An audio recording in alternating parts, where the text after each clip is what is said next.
महाराष्ट्र सरकार के तरफ से अल्पसंख्यक संशोधन प्रशिक्षण केंद्र का एक नई आरटीआई के माध्यम से उसकी मंजूरी मिली है।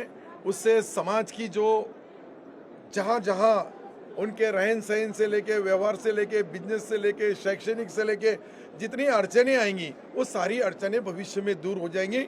मैं महाराष्ट्र सरकार के मुख्यमंत्री आदरणीय एकनाथ शिंदे साहब, देवेंद्र जी और ख़ास तौर पे अजित दादा, इनका मैं तहे दिल से शुक्रिया अदा करता हूं कि उन्होंने राज्य सरकार की तरफ से इसको अनुमति दी और सम्मति दी, मंजूरी दी। अब उसकी अमल बजावनी ये 3 दिन के अंदर चालू हो जाएगी। देखिए, अभी कैसा है कि एनसीपी में जो 2 गुट हुए हैं, तो जाहिर सी बात है कि अगर कोई कुछ चीज अजित पवार जी करते हैं तो उसकी कॉपी करने का काम पवार गट से किया जाता है।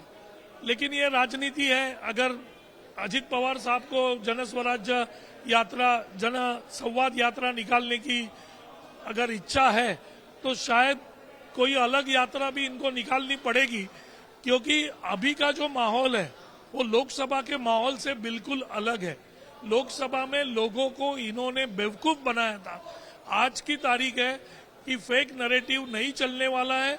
लोग फिर से महायुति की तरफ आ रहे हैं और इसी को ध्यान में रखते हुए ये राजनीति पवार गढ़ से की जा रही है।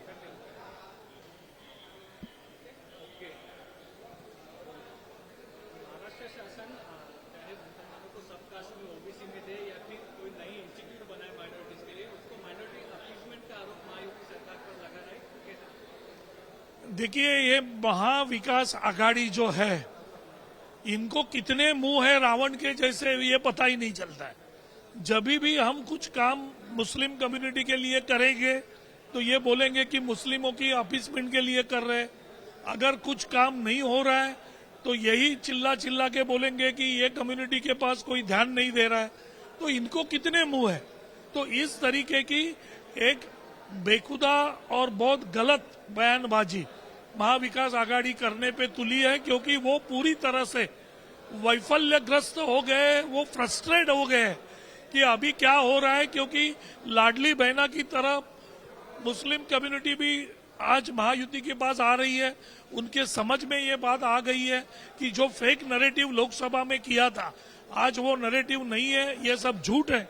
इसके लिए वो कम्युनिटी भी विकास के माध्यम से हमारे साथ आ रही है।